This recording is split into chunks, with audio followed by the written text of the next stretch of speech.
युद्ध के नाम पर पूरे देश के अंदर एक माहौल बनाया जा रहा है, ठीक वैसा ही माहौल जो कोरोना के टाइम पर आपके सामने था।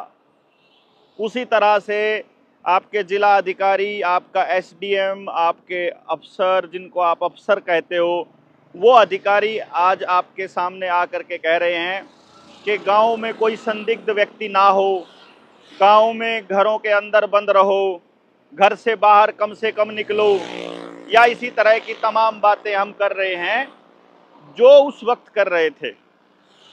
मैं अपने गांव में काम कर रहा हूं, आपको जैसे कि मालूम है कि हमने एजुकेशन के एक प्रोजेक्ट पे काम शुरू किया हुआ है। मेरे ही गांव का एक जनप्रतिनिधि अब मेरी टीम को, अपनी जेएसएम की टीम को बोलता है कि आप लोग कहाँ से आए हैं, कौन है, आपने रजिस्टर कराया, हमारे पास नाम दर्ज कराया, अपने आधार कार्ड दो। तब मैंने उसे समझाया कि मूर्ख आदमी, तुम ये क्यों पूछ रहे हो? तो बंदा बोलता है कि हमें एसडीएम को जवाब देना पड़ता है, हमें एसडीएम को जवाब देना पड़ता है। अरे यार, ये कैसे कैसे लोग हमने जनप्रतिनिधि बना दिए भाई। एसडीएम हमारे प्रति जवाबदेह है, एसडीएम को हम जवाब नहीं देते हैं। एसडीएम हमें नहीं बताएगा कि हमें क्या करना है, बल्कि हम एसडीएम को बताएंगे कि उसको क्या करना है। इसलिए इस बात को ध्यान में रखिएगा कि इस माहौल में अपने गांव का सौहार्द ना बिगड़े। इस माहौल में आप सब लोगों को एकदम स्पष्ट क्लियर होना चाहिए कि ये माहौल केवल और केवल आप लोगों की टेस्टिंग के लिए चल रहा है। वैसा ही लॉकडाउन लगा सकते हैं कि नहीं लगा सकते हैं, पहले 5-10 मिनट के लिए और बाद में आधे घंटे के लिए, फिर 3 घंटे के लिए बिजली गुल हो सकती है कि नहीं हो सकती है। इंटरनेट को खत्म किया जा सकता है कि नहीं किया जा सकता है।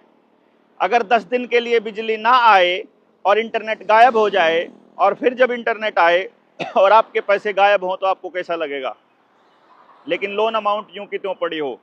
तो आज एक बार कुछ मत करो, अपने घर में सिचुएशन देखो कि यदि ये हो जाए तो आपके साथ क्या होगा। मतलब बस कुछ नहीं, बहुत ज़्यादा डिटेल में नहीं जाना है।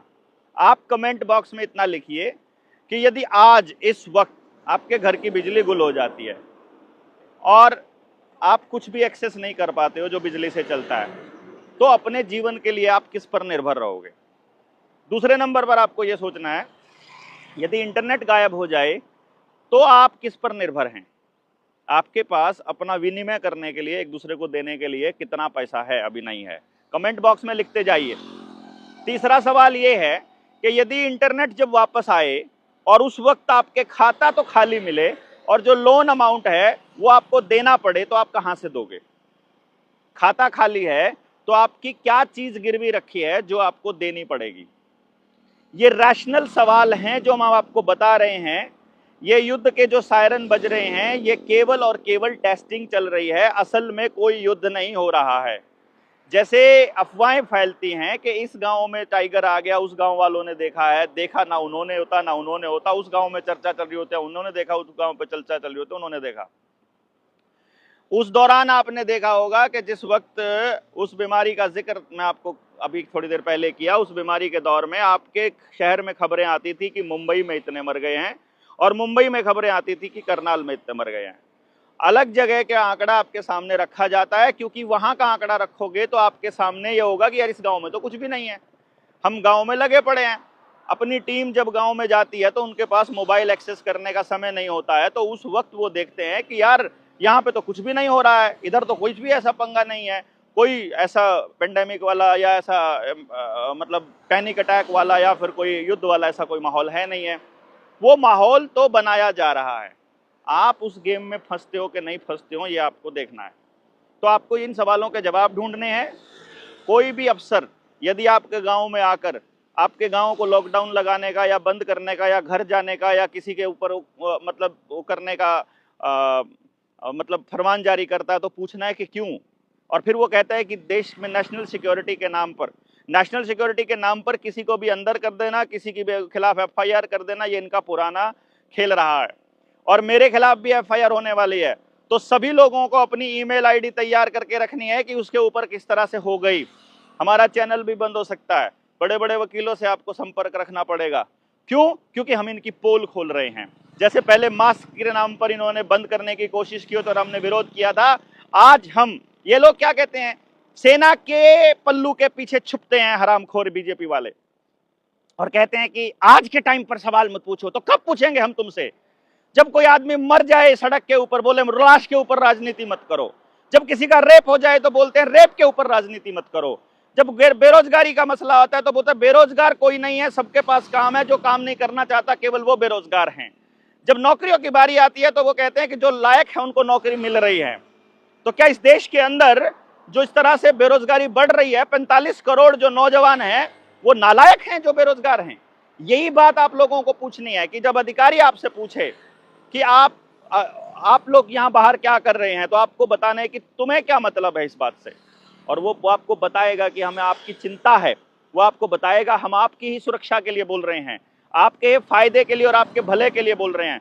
तो आपका सवाल होना चाहिए, मेरे ऊपर 50 लाख रुपए का कर्जा है, अगर मेरा भला सोचते हो तो वो कर्जा चुका दो। मेरे बेटे का एग्जाम पास नहीं हो रहा है, मेरा भला सोचते हो तो वो एग्जाम पास करवा दो। हमारे घर में झगड़ा चल रहा है और न्यायालय से न्याय नहीं मिल रहा है, अगर सच चाहते हो तो ये झगड़ा छुड़वा दो। मेरे पड़ोस में ये जो बाहुबली है ये मेरा जीना मुश्किल कर रखा है, मेरा भला सोचते हो तो इससे मेरा पीछा छुड़वा दो। अगर मेरा भला चाहते हो तो मेरा कोर्ट में मुकदमा चल रहा है, इसको ठीक कर दो। अगर ये चल रहा है तो कोर्ट के अंदर मुकदमा चला हुआ है और कोर्ट में चल रहे मुकदमे के बावजूद बैंक वाले पुलिस वालों को किराए पर लेकर के हमारे घरों पर कब्जा करने के लिए, हमारी गाड़ियों को छीनने के लिए आ रहे हैं, जबरदस्ती करने के लिए, उनसे हमारा पीछा छुड़वा दो। अगर सचमुच हमारा भला चाहते हो तो अस्पताल के अंदर हमारा इलाज मुफ्त में हो जाए, हमारा इलाज सस्ते में हो जाए, या हमारे इलाज का पैसा हमको दे दो।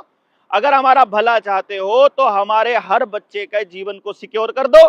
अगर हमारा भला चाहते हो तो मेरे गांव के अंदर ये समस्या है, इसको ठीक कर दो। अगर हमारा भला चाहते हो तो हमारे घर के अंदर जो ये तनाव की स्थिति है इसको ठीक कर दो। हमारा भला चाहते हो तो लॉकडाउन के अंदर हमारी दुकान खत्म हो गई थी, हमारी दुकान खराब हो गई थी और लोन इतना चढ़ गया था, अब हमारे पास चुकता करने के लिए कुछ नहीं है और रोज बैंक वाले हमारी को गालियां देते हैं, हमारे घरों के अंदर आते हैं, उसको चुकता कर दो। हमारा भला चाहते हो तो हमारे घर में 10 किलो अनाज जो है, 20 किलो अनाज, 20 क्विंटल अनाज डाली आओ। हमारा भला चाहते हो तो हमारे खाते में 10 लाख रुपया खाते में ट्रांसफर कर दो। हमारा भला चाहते हो तो जो हमारे प्राकृतिक संसाधनों पर कब्जा कर रहे हैं ये लोग, इनसे पीछा छुड़वा दो। हमारा भला चाहते हो तो हमारा टोल टैक्स फ्री करवा दो। हमारा भला चाहते हो तो किसान को एमएसपी की गारंटी का कानून दे दो। हमारा भला चाहते हो तो जितनी संस्थाओं को ये प्राइवेट कर रहे हैं इस लॉकडाउन की आड़ में, युद्ध की आड़ में, ये हमारा वापस छुड़वा के इसको सार्वजनिक कर दो। हमारा रोडवेज बचा दो, हमारी रेलवे बचा दो, हमारा डाकखाना बचा दो, हमारा रेल बचा दो, हेल बचा दो, भेल बचा दो। ये जो एयरपोर्ट के जो जमीनें हैं इनको एक्वायर करके प्राइवेट कंपनियों को सौंपा जा रहा है, प्रकृति की जमीन बचा दो। हमारा भला चाहते हो तो गांव की जिन जमीनों पर सरकार कब्जा कर रही है और आकर के वन विभाग वाले पेड़ पौधे लगा देते हैं, वहां पर हमारे पीछे हमारा भला करना चाहते हो तो हमारी वो जमीन गांव के नाम वापस कर दो। हमारा भला चाहते हो तो हमारे गांव के स्कूल में पूरी भर्तियां कर दो। हमारा भला चाहते हो तो हमारे यहाँ हमारे बच्चों को अश्लील वीडियोस पॉर्न की तरफ ले जाना बंद कर दो। हमारा भला चाहते हो तो भैया हमारे पानी में फ्लोराइड मिलाना बंद कर दो, हमारे आसमान से ये केमिकल छिड़कना बंद कर दो। हमारा भला चाहते हो तो हम लोगों को जीने दो, हमको हमारी मर्जी से जीने दो। अगर हमारा भला चाहते हो तो, हमारा भला नहीं चाहते ये लोग हमारे को कंट्रोल करना चाहते हैं, और इसके लिए युद्ध से ज्यादा, महामारी से ज्यादा, इमरजेंसी से ज्यादा उपयुक्त हालात नहीं हैं। ये लोग धक्का करेंगे, ये लोग जबरदस्ती करेंगे और इनकी जबरदस्ती के खिलाफ सड़कों पर उतरूंगा। वैसे ही जैसे मैंने कहा था कि अनिल विज के खिलाफ 3 तारीख को हम सड़कों पर उतरेंगे। करने दो इनको जबरदस्ती और फिर हम लोग बताते हैं इनको हम क्या हैं।